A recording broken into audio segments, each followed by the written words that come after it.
You guys are fucking bitches. Take your fucking mask off. Take your mask off. Don't fucking point spray at me. I'm not doing shit to you.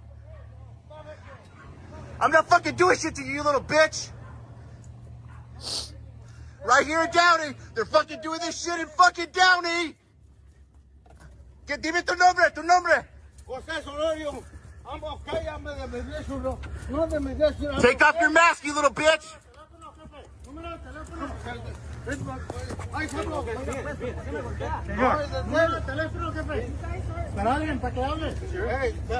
You guys are fucking bitches, all of you.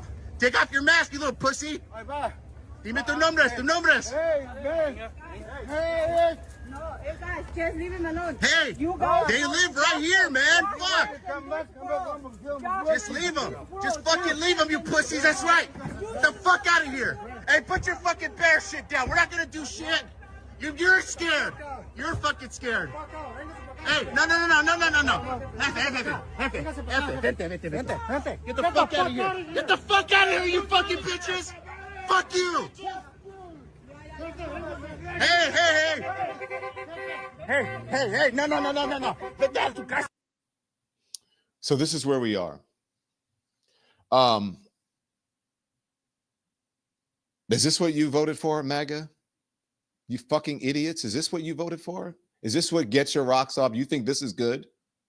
I don't care if the people in the last video, if they're documented, undocumented, whatever, you don't treat people like that. Those people are out there, hard-working people trying to earn a living for their family and have a better life. And you're out there harassing them. How do you even sleep at night?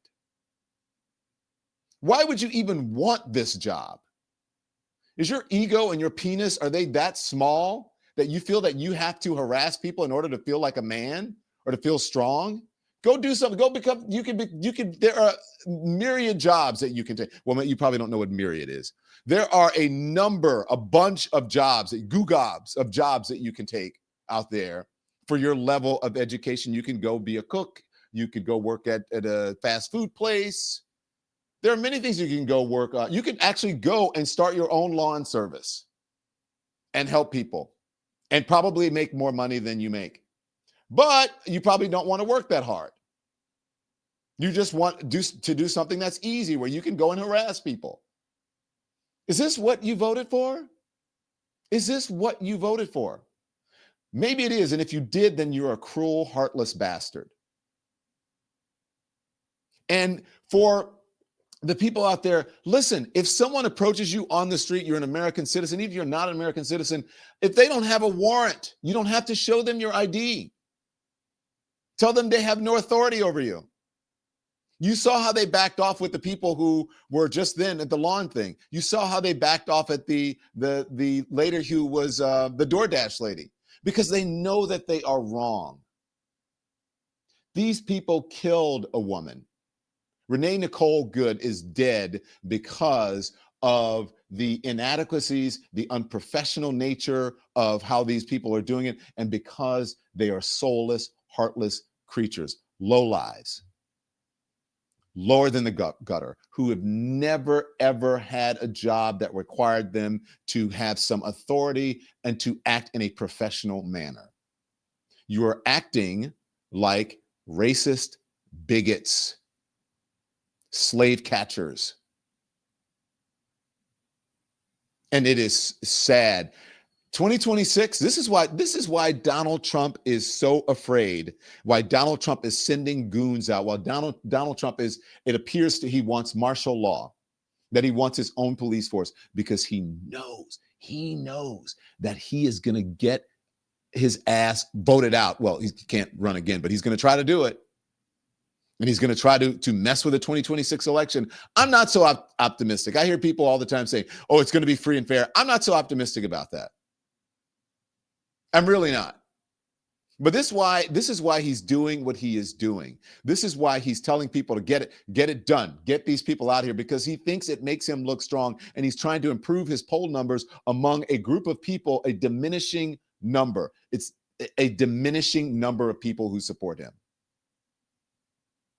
And they also know if they are voted out, then they will be prosecuted. Now, I do believe, this is what I do believe.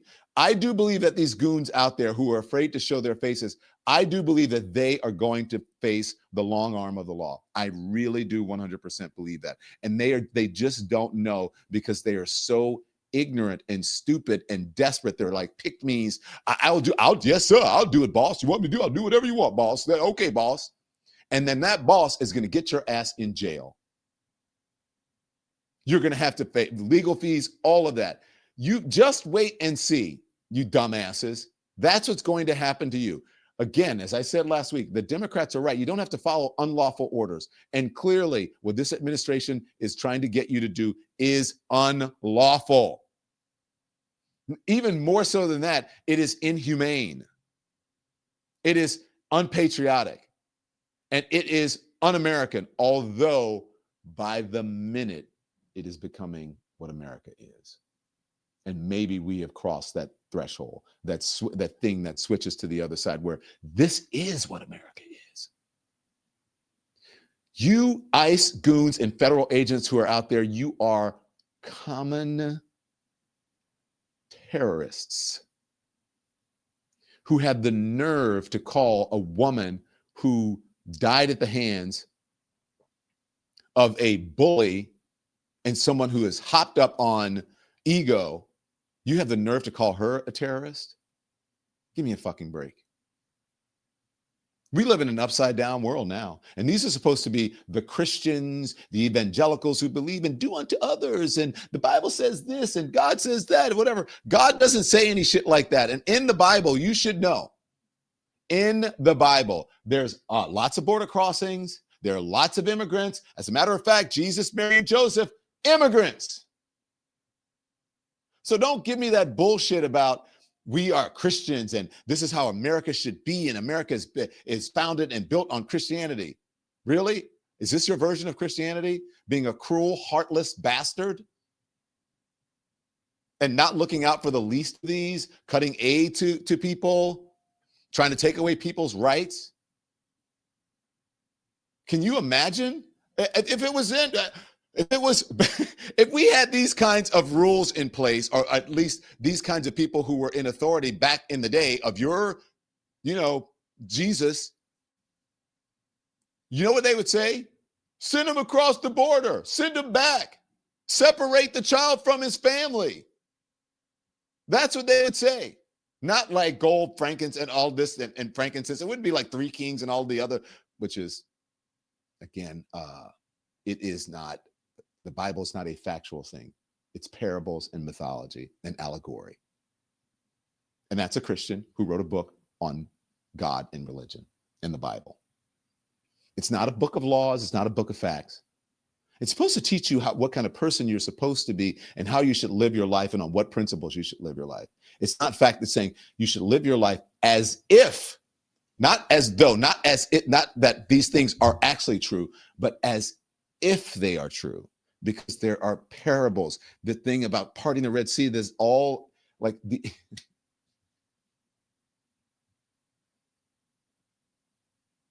I don't know what else to say about you guys.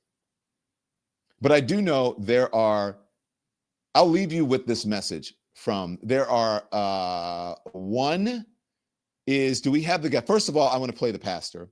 And then I want to play the guy who is, if it's not too long, the guy who talks about this era of white supremacy that we're in right now. First, the pastor.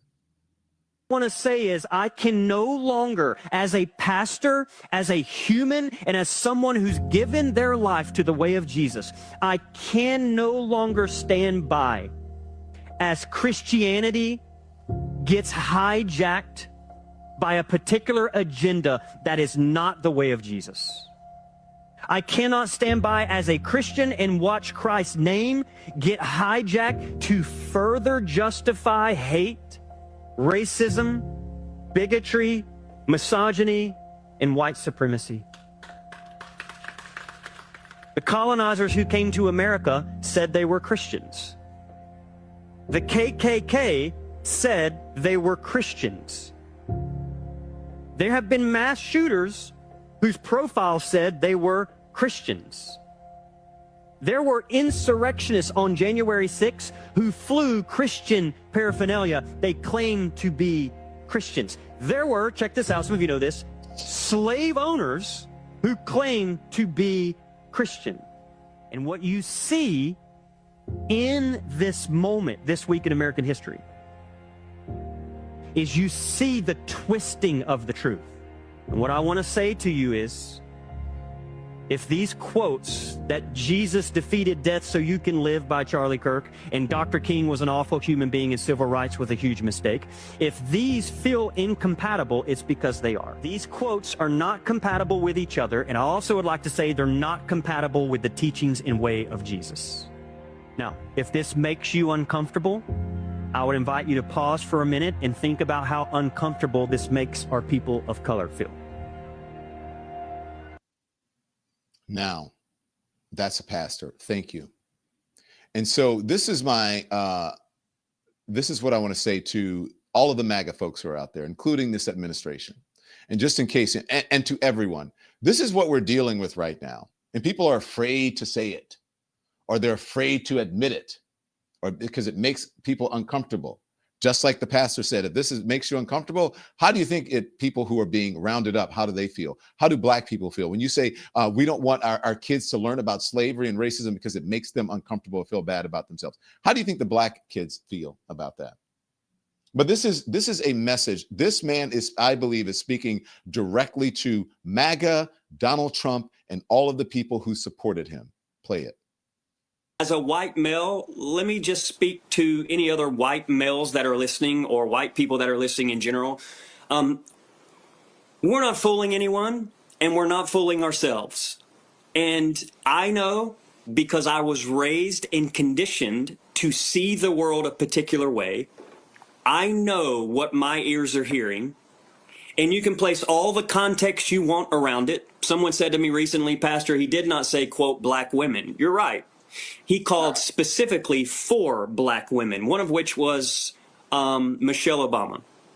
He's talking about these Charlie educated Kirk. Black women is who he was talking about. And in the context, it doesn't change. And until we can come to a place where we acknowledge that rebranded, sanitized, polite racism is still racism.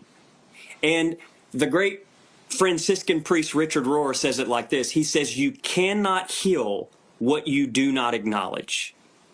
And this is why it's so imperative when I see things like this administration and Trump and MAGA pushing to remove images of slavery from museums. We're regressing. We're moving backwards. And he knows what he's doing. This administration knows what they're doing. And I'm learning more and more that what this is underneath, what it is white supremacy.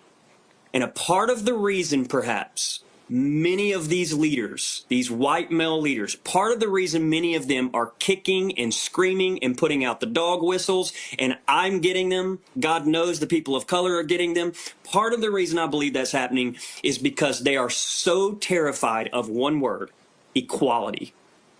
Equality feels like oppression to them. Equality feels like oppression to them. Truer words have never been spoken. So that's where I will leave you today. I know that being woke is supposed to be some pejorative or negative thing. That's what the original definition of being woke is: knowing, understanding what's going on around you. This is woke is not about canceling people. You don't have to cancel people. You don't have to do that. It's not about the overt, managing of pronouns and all of that. That's not what it's about. And I think there's a lesson in that. That's a whole nother show. But being woke means you understand what's happening. You see the okie doke. You know the history of the country. You know the context. You know what's up. You call it what it is. When you see racism, you call it. When you see bigotry, misogyny, anti-Semitism, all of it, you call it what it is. And so that's where I want to leave you. Just know what's going on in this world. And as you think about what happens this year, I'm just telling you, if you have to learn, you have to be willing to sacrifice something. And I believe that people are going to have to do what they did in the civil rights movement, and they're going to have to put their bodies We are going to have to put our bodies on the line for this, because I think that's the only way to stop it. And if there is a free and fair election come November of 2026, you got to get your ass out there and vote the bastards out. Vote them out. Because if you vote them out, Donald Trump loses his power. Thanks so much for watching, everybody. Your support means the world to us. Don't forget to hit that like button and subscribe so you never miss a show. We're live every weekday at 10 a.m. and 5 p.m. Eastern Time, with new clips dropping at 2 p. and 8 p. And if you want even more Don Lemon Show content, join the Lemon community. Members get exclusive posts, behind-the-scenes videos, and live chats just for you. So hit the join button or visit our channel page to sign up. Thanks again for all your love and your support, and I'll see you next time.